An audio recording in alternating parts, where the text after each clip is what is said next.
Compromise பண்ணி உங்களுக்கு லைனில் நிற்க தெரியாதா, பொறுமையை போக தெரியாது, நம்ம மேலே தான் ப்ளேம் பண்ணுவாங்க. ஸோ அதனால் இதெல்லாம் வந்து தவிருங்க. நம்மள சொல்கிறாங்க இல்லையா தற்கொலைன்னு, இதில் யார் தற்கொலைன்றது திமுகவுக்கு தான் நம்ம கேட்கணும். இந்த கொத்தடிமைகளும் சரி, இந்த வானவில் பாய்ஸ்லாம் சரி, எங்கெங்கேயோ பேசுனாங்க. இது இந்த விஷயம் நடக்கும்போது அவங்க எங்கே ஊர் விட்டு வட்டாங்களோ, எங்களை பந்திலுக்கு உட்காந்துக்கணும்னு தெரில. ஆளே காணும், இதை பற்றியும் பேச மாட்டாங்க. ஏன்னா அவங்களுக்கு தெரியுதுல்ல எது எதுன்னு. ஸோ அதனால் மக்கள் வந்து கிளியராக இருக்காங்க. சில பேர் அது புரிஞ்சிக்காமல் இது மாதிரி வந்து தேவையில்லாத விஷயத்தில் இன்வால்வ் ஆகுறீங்க. ஸோ அதனால் வந்து ஓசியில் தராங்கன்றதுக்காக போயிடாதீங்க. நம்ம எதுக்கு வாங்கணும், அவங்க என்னத்துக்கு பண்ணுறாங்கன்னு யோசிங்க. ஃபஸ்ட்டு 4 வருஷங்கிறது இப்போ திடீர்னு எல்லாமே நடக்குதுன்னு யோசிங்க. Election time. ஸோ அதனால் வந்து அவங்க என்ன பண்ணுவாங்க, அதை நம்ம தான் புரிஞ்சுக்கணும். வாங்குங்க, வாங்க வேணாம்னு நான் சொல்லலை. நம்ம காசு நம்ம இது தான் வாங்க, பட் சேஃபாக இருங்க. நம்மள அலட்சியமாக நினைக்கிறாங்கன்றது தான் உண்மை. ஸோ அதனால் வந்து சேஃபாக இருங்க. நேற்று நடந்த அந்த ஆர்கனைஸு டிவிகே சார்பில் நடந்ததை பார்த்து திமுக கற்றுக்கணும் தான்.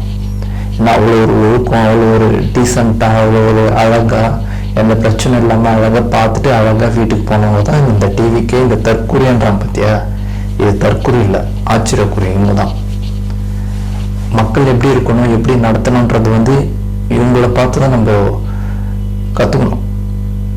ஏன்னா அவ்வளோ அழகாக உக்காந்துட்டு விஜயனை பேசுறதும், அந்த எமோஷ்னலும் சரி, அவர் பேசுறதும் சரி, அவர் க்யூட்னஸ் சரி, குழந்தைங்களோட அந்த கண்ணாடி பொம்மை கண்ணாடி போட்டு கேக்கு வெட்டுறது சரி, கிஃப்ட் கொடுத்தது சரி, சூப்பர் மூமெண்ட் அது. ஸோ இது வருஷம் நடந்துகிட்டு தான் இருக்க போது. இனி நிறைய விஷயங்கள் நடக்கும், நிறைய ஃபங்க்ஷன் நடக்கும், நிறைய ஈவெண்ட்டுகள் நடக்கும்.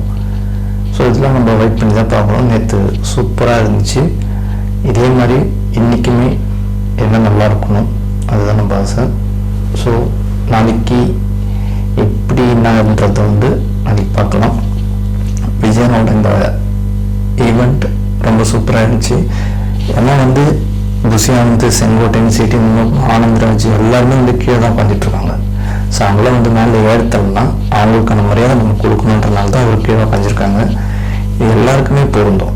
இது வந்து திமுகக்கெல்லாம் இதெல்லாம் பண்ண தெரியாது. நம்ம வந்து ஒரு இதுவாக தான் பண்ணணும், நம்ம சொந்தக்காரங்க மட்டும்தான் இருக்கணும், நம்ம அரசியல் குடும்பத்தில் மட்டும்தான் இருக்கணும், குத்தடிமையோட கீழே தான் இருக்கணுன்ற மாதிரி தான் எங்கள் கான்செப்ட்டு. ஸோ அதெல்லாம் மாறும். இன்னும் வரப்போகிற நாட்கள் அதெல்லாம் மாறும். விஜயனோட சந்திப்பு, மக்கள் சந்திப்புலாம் இன்னும் 30ஆம் தேதி மாதிரி சொல்கிறாங்க. அது என்னன்றதெல்லாம் அஃபிஷியலாக வெளியே வரும். ஸோ வெயிட் பண்ணி பார்க்கலாம். விஜயனாவை பார்த்து திமுக கற்றுக்கணும், அதுதான் விஷயம். ஸோ நம்மளை சொல்லி ஒரு யூஸ் இல்லை. நம்ம இப்படி யாருன்றது வந்து மக்களுக்கு தெரியும். வெயிட் பண்ணி பார்க்கலாம். நல்லதே நடக்கும். வெற்றி நிச்சயம். தேங்க்யூ.